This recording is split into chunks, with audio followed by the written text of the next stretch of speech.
Hoje eu gostaria de refletir com os irmãos sobre dois textos da Palavra de Deus, que são grandes. Um é o grande mandamento e o outro é a grande comissão.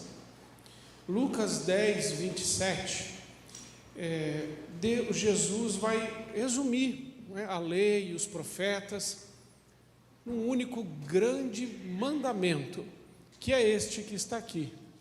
Vamos ler juntos? Ele respondeu: ame o Senhor, o seu Deus, de todo o seu coração, de toda a sua alma, de todas as suas forças e de todo o seu entendimento, e ame o seu próximo como a si mesmo.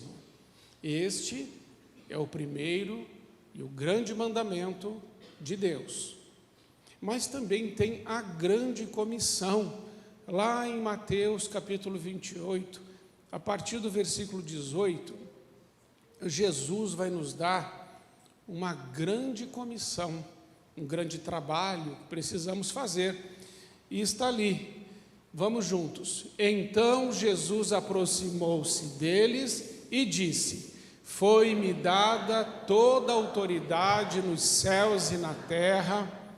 Portanto, vão e façam discípulos de todas as nações, batizando-os em nome do Pai, do Filho e do Espírito Santo, ensinando-os a obedecer a tudo o que eu ordenei a vocês, e eu estarei sempre com vocês até o fim dos tempos. Amém. Então Jesus nos dá um grande mandamento, mas Jesus também nos dá uma grande comissão. O grande mandamento de Deus é que nós amemos a Deus, é o nosso amor a Ele. Quando Moisés recebeu as tábuas da aliança, as tábuas da lei, lá no Monte Sinai, ele recebeu 2 tábuas. E nessas tábuas estavam os 10 mandamentos. Na primeira tábua tinha 4 mandamentos. E esses primeiros 4 mandamentos é a nossa relação com Deus. E na outra tábua tinham 6 mandamentos, que é a nossa relação com o próximo. E nós precisamos nos lembrar do que dizem as Escrituras. João capítulo 8, versículo 32, está escrito, Jesus vai dizer: e conhecereis a verdade, e a verdade vos libertará. A verdade não é um conceito. A verdade é uma pessoa. Lembra que Jesus disse lá em João 14,6? Eu sou o caminho, a verdade e a vida, e ninguém vem ao Pai senão por mim. Então a verdade não é um conceito, a verdade é uma pessoa, a verdade é Jesus. Mas também está escrito lá em João 17, versículo 17, Jesus diz: Pai, santifica-os na verdade, a tua palavra é a verdade. Então a palavra de Deus é a verdade, mas é porque João capítulo 1 está escrito que o verbo se fez carne, a palavra se fez carne, e ela habitou entre nós cheia de graça e verdade. Então a palavra é Jesus, a palavra é a verdade, Jesus é a verdade. Portanto, a verdade não é um conceito, a verdade é uma pessoa, e nós precisamos conhecer essa verdade. Porque lá em Oséias, profeta Oséias, lá no capítulo 4, no versículo 6, Oséias vai dizer que o povo peca por falta de conhecimento, por não conhecer a verdade. Mas essa palavra conhecer é uma palavra que é mais do que conhecer uma informação, do que ser informado. A verdade não muda a vida de ninguém. Conhecer a verdade muda. Porque o Evangelho não tem sido pregado. Ouvir o Evangelho muda a minha vida? Não necessariamente. Não é a verdade que muda a vida de uma pessoa, é a aplicação da verdade na minha vida que muda. Você consegue entender a diferença? Conhecer a verdade, conhecer a Deus, é relacionar-se com Deus. Quando Deus criou o homem, criou para ter com ele relacionamento e intimidade. E tinha, lá no jardim, tinha intimidade. Eles se viam todos os dias na viração do dia. E Deus amava estar na companhia do homem.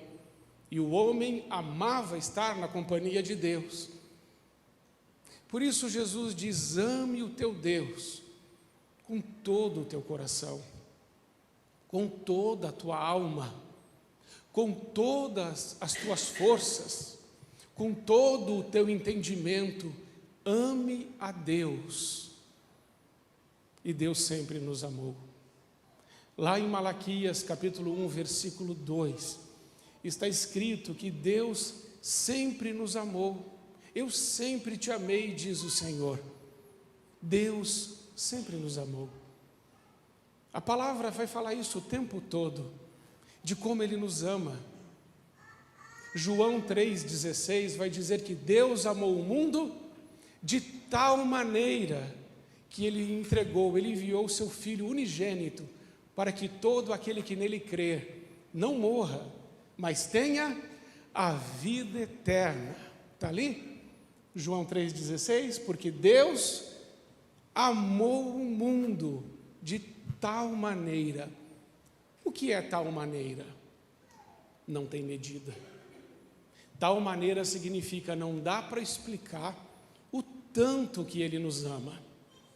Você entende isso? Como Deus te ama? Mas Isaías 59, versículo 2, vai dizer que os nossos pecados e as nossas iniquidades fazem separação entre nós e o nosso Deus. É por isso que o apóstolo Paulo vai dizer que um dos impedimentos para que esse amor se fortaleça e que a gente tenha essa comunhão íntima com Deus é o pecado. Por isso que lá em Romanos 3,23 está escrito que todos pecaram e destituídos estão da glória de Deus. O pecado nos separa de Deus. E mais, o pecado nos mata. Mata o relacionamento, mata a intimidade, rouba a presença de Deus. É por isso que o apóstolo Paulo escreveu lá em Romanos 6,23, porque o salário do pecado é a morte, mas o dom gratuito de Deus é a vida eterna que está em Cristo Jesus, o nosso Senhor. Nós precisamos amar a Deus, mas precisamos morrer para o pecado.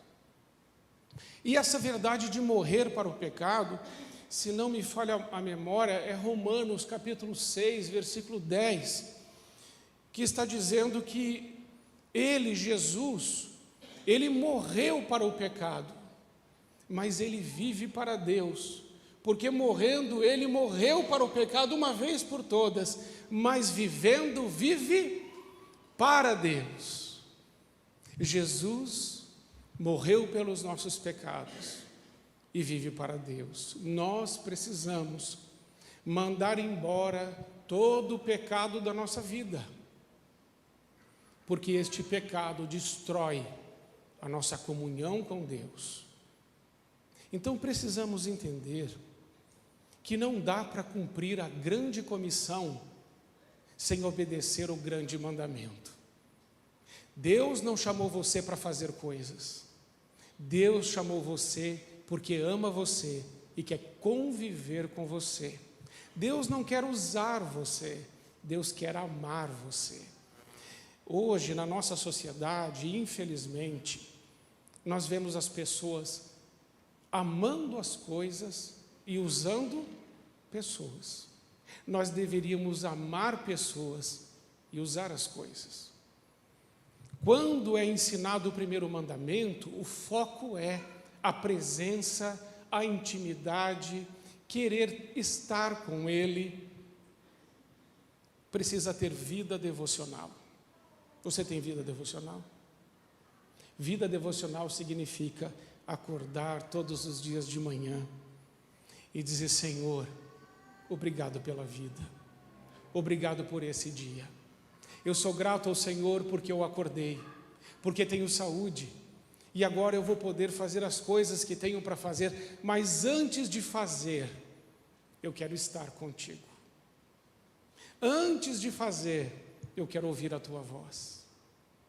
Porque quem não começa o dia conversando com Deus, pode passar o dia conversando com o diabo. Quem não começa o dia conversando com Deus, pode já começar o dia nervoso, nervosa, e passa o dia brigando com pensamentos na sua mente, irritado, irritada. Mas se você começa o dia com Deus, os desafios vêm e você prevalece, porque você sabe que Deus ama você, mas você precisa amá-lo também, e precisa amá-lo muito. João capítulo 15, no versículo 5, Jesus vai dizer assim, João 15, 5, sem mim nada podeis fazer. Você está vendo? Ele não dá a grande comissão: ide, fazei discípulos, batizando em nome do Pai, do Filho e do Espírito Santo.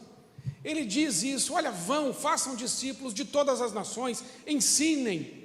Mas antes, ele ensina algo: sem mim, nada podeis fazer. Existem muitas pessoas que querem fazer coisas para Deus, mas querem fazer coisas para Deus sem Deus. Deus não aceita. Deus não aceita obras aparentemente boas que não são feitas nele. Mateus capítulo 7, a partir do verso 21. Nem todo aquele que diz Senhor, Senhor entrará no reino de Deus, mas aquele que faz a minha vontade. Muitos me dirão naquele dia: ah, Senhor, em teu nome expulsamos demônios, em teu nome fizemos milagres, em teu nome profetizamos. E eu lhes direi abertamente: nunca vos conheci, apartai-vos de mim, vós, os que praticais a injustiça, a maldade. Eram coisas aparentemente boas. Eles estavam fazendo a obra, profetizando, fazendo milagres, expulsando demônios. E então se encontraram com Jesus no céu, e Jesus está dizendo assim: olha, eu não conheço vocês, porque vocês não estavam em mim. Vocês confundiram as coisas. Vocês fizeram sem ser. Eu não os chamei para fazer sem ser. Eu os chamei para serem primeiro os meus filhos e permanecerem em mim. João capítulo 15 ensina, Jesus ensina: o meu pai é o agricultor, eu sou a videira, vocês são os ramos. Todo aquele que permanecer em mim dará muito fruto. O fruto é uma consequência de você permanecer em Cristo. Quem permanece no amor de Deus, recebe a seiva de Deus, a vida de Deus e frutifica. Nenhum fruto pode existir sem estar ligado à videira verdadeira, Jesus Cristo. Portanto, amados irmãos, não confundam obras de caridade com amor a Deus. Muitas obras de caridade não têm nada a ver com o amor de Deus. Tudo começa nele, tudo é para ele, tudo é por ele. Ele é o centro de todas as coisas, o Criador e o sustentador e o dominador de todas as coisas, o governador do universo, aquele que tem as rédeas do universo nas suas onipotentes mãos, Jesus Cristo, o nosso Senhor. Tudo começa nele. Amá-lo, fruí-lo, desejá-lo, ser apaixonado por ele e querer mais ele do que suas bênçãos é o dever, é o mandamento para todo cristão. Depois vem o fazer. Só depois vem o fazer. Muitas vezes nós queremos começar por aquilo que vem depois. Primeiro precisamos ser, depois faremos. E quando ele manda fazer, o apóstolo Paulo, lá em 1 Coríntios capítulo 13, no versículo 13, o capítulo 13 está falando tudo sobre o amor. Quem já leu, 1 Coríntios 13, fala lá que o amor é paciente, o amor é bondoso, o amor tudo suporta, o amor tudo crê, o amor tudo espera. Mas no finalzinho, o apóstolo Paulo coloca assim, olha, no final de tudo, restam a fé, a esperança e o amor. Mas o maior de todos qual é? É o amor. Mas por quê? Porque no céu não precisa de fé. Nós estaremos com ele. No céu não precisa de esperança. Nós estaremos com ele. Mas no céu precisa de amor. Por isso que a fé, a esperança e o amor, o maior de todos é o amor. E ele vai dizer no 1 Coríntios 13, versículo 1 e 2, coloca ali: ainda que eu fale a língua dos homens e dos anjos, se eu não tiver amor, bobagem. Mas pastor, eu fiz cada coisa sem amor. Mas o que é o amor? O amor é uma pessoa. Deus é amor. Jesus é amor. O Espírito Santo é amor. Se eu não tiver Deus, tudo o que eu fizer com outra motivação que não esteja em Deus, o apóstolo Paulo vai dizer, isso não serve para absolutamente nada. E aqui ele está falando dos dons. Veja o versículo 2. Ainda que eu tenha o dom de profecia e saiba todos os mistérios e todo o conhecimento e tenha uma fé capaz de mover montanhas, se não tiver amor, eu nada serei. Dom de profecia, dom de fé, os mistérios, dom de revelação. Pastor, eu sou cheio de dons. O dom de nada serve sem o amor.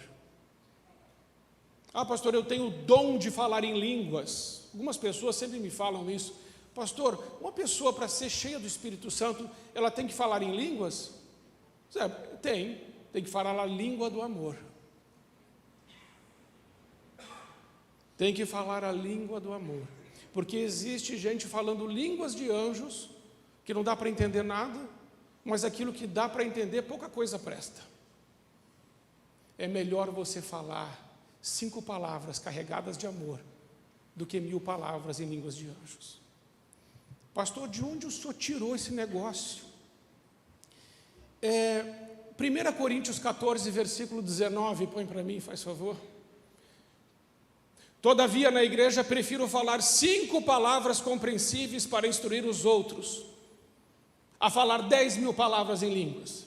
Quem falou isso? O apóstolo Paulo. Porque existem pessoas que estão valorizando demais os dons e esquecendo da essência, o amor. Eu posso ser cheio de dons e ferir as pessoas. Eu posso ser cheio de dons e ser carnal. Eu posso ser cheio de dons e buscar a minha própria glória, ao invés de buscar a glória de Deus. Então, em 1 Coríntios capítulo 12 e 1 Coríntios capítulo 14, Paulo está falando sobre os dons. Mas ele, de forma proposital e inspirada pelo Espírito Santo, no capítulo 13, ele fala sobre o amor. E ele recheia o nosso serviço com o amor. Portanto, amados irmãos, amar a Deus sobre todas as coisas é muito importante. E é o primeiro mandamento. Quem não ama a Deus não consegue amar o seu irmão. Quem não ama a Deus não é capaz de fazer renúncias. Por quê? Porque amar a Deus tem custo. E esse custo está lá em Marcos 8, 34 até o 38, que diz: então ele chamou a multidão e os seus discípulos e disse: se alguém quiser seguir, acompanhar-me, negue-se a si mesmo, tome a sua cruz e siga-me.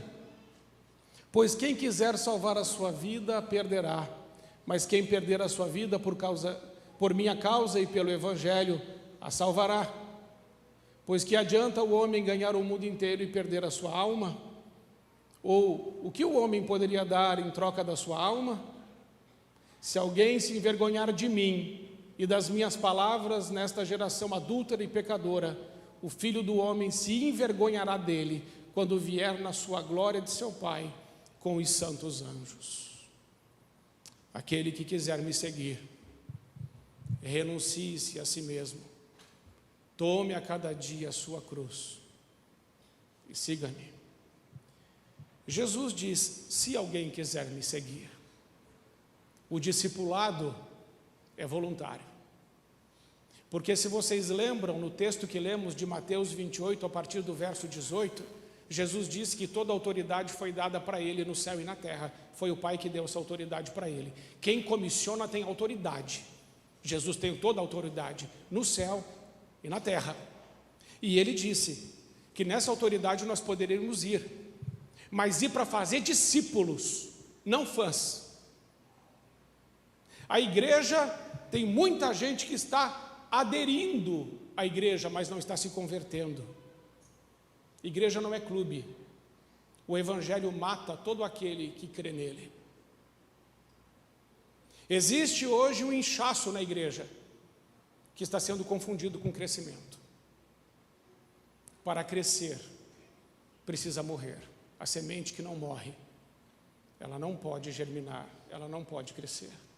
Por isso, aquele que quiser guardar a sua vida, perdê-la-á. Mas aquele que perder a sua vida por amor de mim, ganhá-la-á. O discipulado é uma decisão sua. Quer ser discípulo de Cristo? Então negue-se a si mesmo. E o que é negar-se a si mesmo? Romanos capítulo 7, versículo 15, Paulo mostra uma luta dentro da gente. O mal que não quero fazer, esse faço. O bem que deveria fazer, não faço. E o mal que não deveria fazer, eu faço. Uma luta, uma guerra. Enfrentamos ela todos os dias. É por isso que sem o amor de Deus, não iremos conseguir. Sem o amor de Deus, nós iremos falhar. Se não fizermos por amor, é melhor que não façamos. Porque toda obra fora de Deus é maldade, é egoísmo, é ambição, é carnalidade. É por isso que Gálatas, capítulo 5, versículo 22, o apóstolo Paulo vai nos ensinar que o primeiro fruto do Espírito qual é? É o amor. Depois vem a paz, depois vem a alegria, mas o primeiro fruto do Espírito é o amor. E amor exige presença. Como está a sua presença na presença de Deus? Quanto tempo você tem dedicado para estar com o Senhor? Quanto tempo você tem dedicado para amar o seu próximo, como resultado do seu amor pelo Senhor e da presença do Senhor? Você está amando o seu próximo? E amar o seu próximo é começar pela nossa família. É muito fácil amar quem está na África. Claro que é fácil. A pessoa está na África. Mandei 50 de oferta lá para os africanos, estão comendo pra caramba, já fiz missões. Olha que miserável. Onde está o amor nisso aí? Ele se escapou. O amor começa em casa, e a gente tem que olhar um para o outro e dizer assim: olha, eu amo você muito.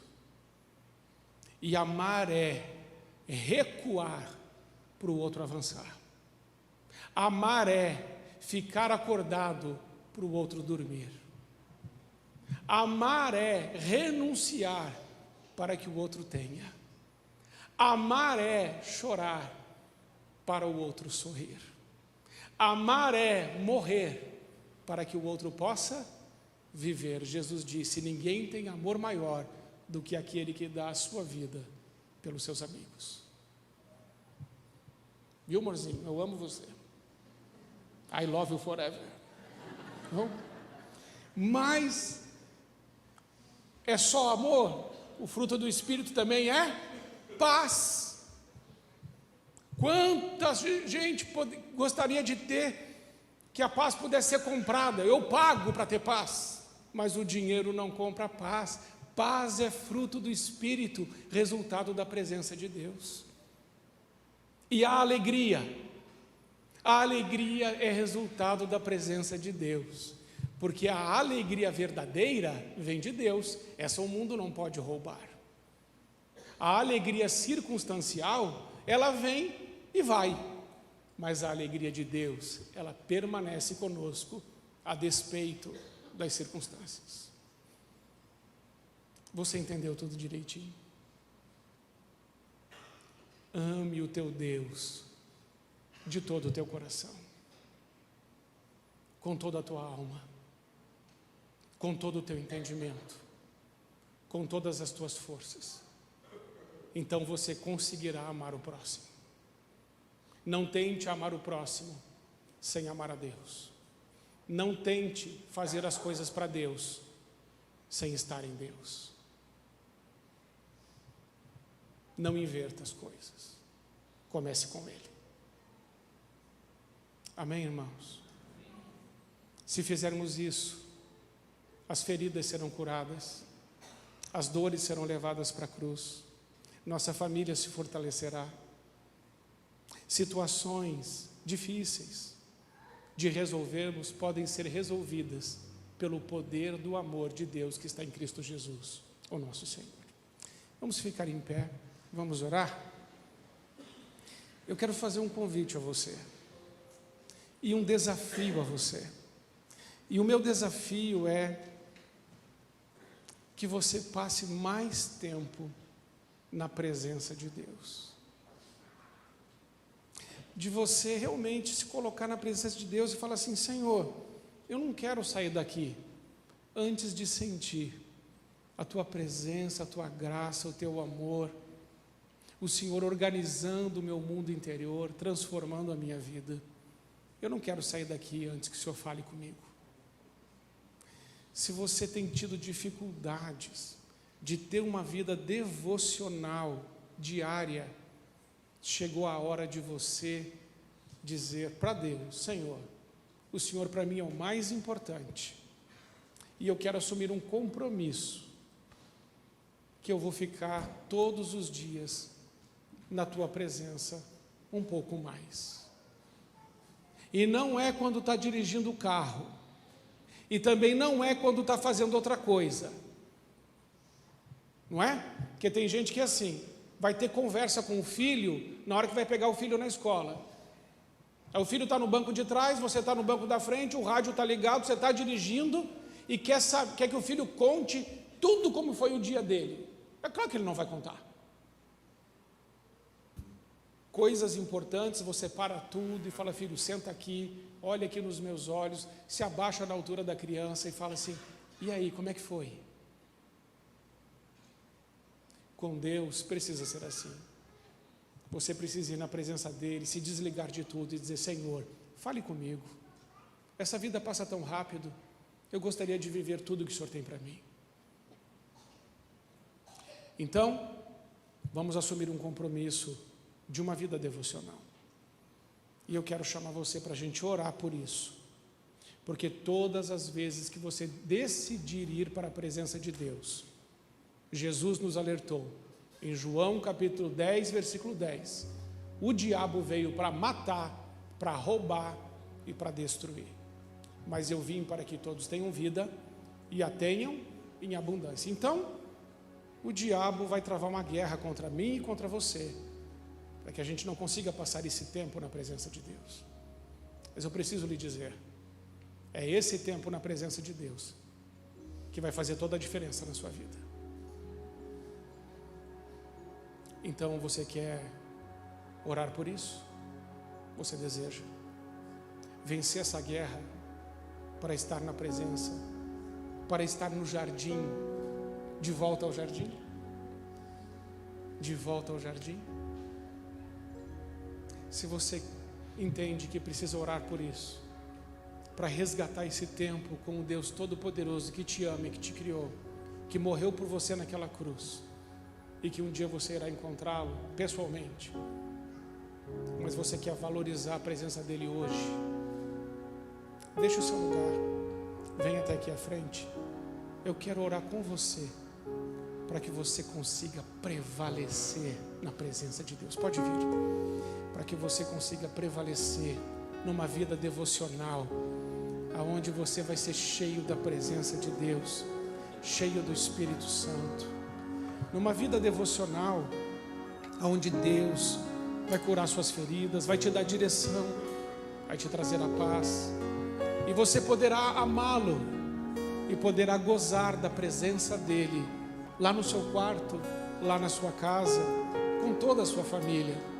Como é bom podermos dizer: Deus, o Senhor é meu Pai, o Senhor me ama, e com amor eterno sempre me amou.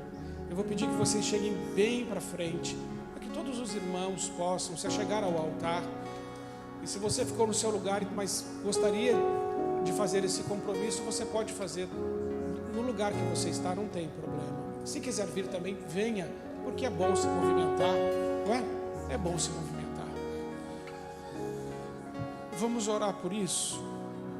Pai querido, em nome de Jesus, nós entendemos que o Senhor nos deu uma grande comissão de ir e de fazer discípulos de todas as nações, batizando-os em nome do Pai, do Filho e do Espírito Santo, e ensinando a guardar tudo o que o Senhor ensinou. Mas o Senhor disse algo antes: ame a mim, o teu Deus, de todo o teu coração, com toda a tua alma, com todas as tuas forças, com todo o teu entendimento, e ame o teu próximo como a você mesmo. Faça isso e você viverá. Senhor Jesus, nós queremos assumir um compromisso nessa noite, de termos uma vida devocional com o Senhor, de acordar pela manhã e o primeiro pensamento ser: eu preciso conversar com o meu Deus e adorar o meu Deus e agradecê-lo por todo o bem que Ele tem derramado sobre a minha vida e por toda a graça que tenho recebido do meu Deus. Obrigado, Senhor. Nós te amamos e amamos a tua presença, em nome de Jesus. Amém. Coloca a mão no seu coração e vou pedir que o louvor agora fique bem baixinho. Coloca a mão no seu coração. Fala assim: Senhor Jesus, eu te amo e eu sei que o Senhor me ama. Todos os dias eu vou te buscar, porque o Senhor disse: buscar-me-eis e me achareis, quando me buscardes de todo o vosso coração. Eu te busco, Senhor, de todo o meu coração. Eu te amo muito. Fica comigo e me abençoa, me cura, me transforma, me enche com teu Espírito Santo, e me leva muito mais longe do que eu te pedi. É a minha oração, agradecido, em nome de Jesus Cristo, o meu Senhor e o meu Salvador. Amém. Amém. Olha, não tem coisa melhor do que a presença de Jesus. Que a presença de Jesus esteja com todos vocês, com todos nós. Lembram do último versículo? Lá de Mateus 18, versículo 20? Se não me falha a memória, ele diz assim: e eis que estarei convosco todos os dias. É Mateus 28, 20, filha, vê se você acha aí. E eis que estarei convosco todos os dias até o fim.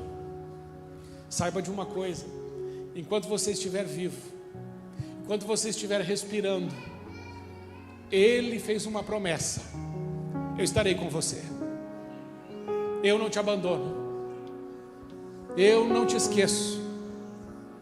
É como se Ele estivesse dizendo: eu sei o seu RG, o seu CPF, eu sei o seu CEP, eu sei onde você mora, eu estou contigo. Nas horas mais difíceis eu estou lá, nas horas das suas festas eu estou lá, eu estou com você. Sinta-se seguro e segura, sinta-se amado e protegido, porque você está oculto em Cristo Jesus, e o maligno não pode te tocar. Que seja sempre assim, em nome de Jesus, amém.